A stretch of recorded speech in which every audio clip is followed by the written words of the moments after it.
Imagine that. You look out of the window, it's snowing outside, you turn on some music, and it ruins the whole atmosphere. In this video, I want to show you some of the most incredible music pieces that you can listen to when it's cold outside. If you want, some of them may bring back old memories of your childhood, and some will evoke you with the spirit of Christmas.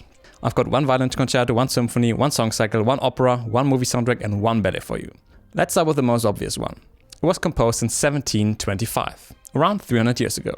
It's technically a merge of 4 violin concertos and one of the first pieces of what later is known as program music. Program music is music that has a clear intention of what it wants to represent, a program. If you listen to Beethoven's Fifth Symphony, it's pretty dramatic, but you don't know what it's about. Program music often indicates this in the title. Take La Mer from Debussy, the English translation is the sea or the ocean, so it's something with water. Sometimes the composer even wrote very specifically what the piece is about. In my case, the first example that you can listen to during winter is obviously The Winter from Vivaldi's Four Seasons. I know it's everywhere here on YouTube, Tuset has roasted it 17,000 times and Mr. Beast used it in his videos excessively, but it still remains a great piece that can make you really get into the mood of winter and going out for a walk in a snowstorm. The next one isn't that obvious. In fact, I don't even think you know it.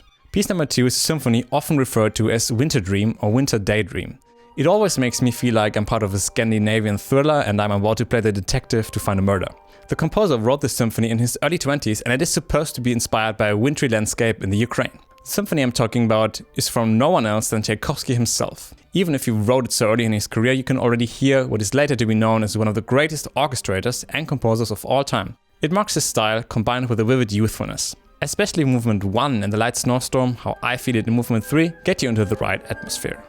The next piece is all about farewell, longing and obviously winter. The first words of the song cycle are, I moved in as a stranger, I'm moving out again as one. The lyrical self abandons his girlfriend. He's searching for something that cannot be found. The journey feels very similar to The Lord of the Rings, but without the adventure and the epic music. The whole cycle feels like heartbreak, regret, despair and emotional isolation.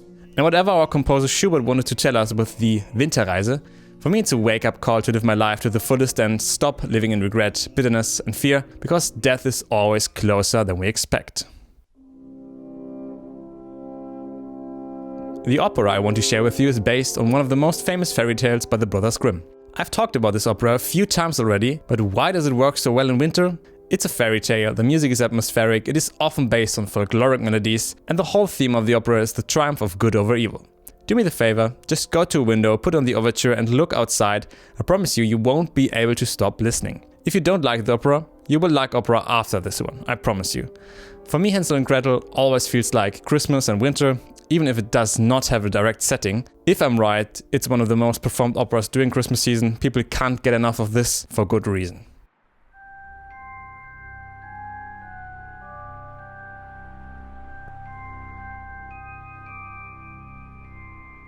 The next one is a movie soundtrack, probably my favorite movie soundtrack. It mixes late romantic harmonies with some polytonality from Stravinsky and an atmospheric, impressionistic sound palette. Our hero goes through, let's say, a lot of shit in his early life. He lost his parents, grew up in a family that didn't respect him. Then suddenly, one day, everything changed when a big bearded man came to see him. In school, he meets new friends, new people who he connects with. Over the year, he breaks a lot of rules to save the school from threats. I wouldn't say that this is particularly a Christmas movie, but there are some scenes during winter and Christmas, and the whole vibe of the music is a bit dark and mysterious, so you really get the feeling of winter. Of course, I'm talking about the incredible score, Harry Potter, written by John Williams. Let me know what your favorite soundtrack is in the comments. I think most of you are gonna say Harry Potter, The Lord of the Rings, or Star Wars. I'm genuinely interested, and I'm gonna read all the comments because opinions differ very much on these three. The last winter piece takes place during Christmas. In a dream of a little girl, she and her now alive Christmas present go through an adventure together.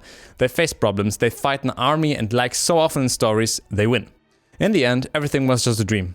The feeling after listening to this ballet is very similar to the pain of regret, heartbreak and chances you missed in your life. For me it resembles something that I lost once and know I will never get back. For example, the joys and the simplicity of a child's life on Christmas Eve. You don't know pain, you don't know loss, you just potential that needs time to unfold. And knowing that you will never have this feeling, this experience again, whatever it is, makes it emotionally so powerful. I think it's one of the pieces that hurt me emotionally the most, but it does not just hurt me, it also affects me and changes me. That's also why Tchaikovsky's Nutcracker is my favorite piece of all time, and probably the most beloved ballet and music piece during Christmas. Click this video right next. Thanks for watching. We see each other in the next one.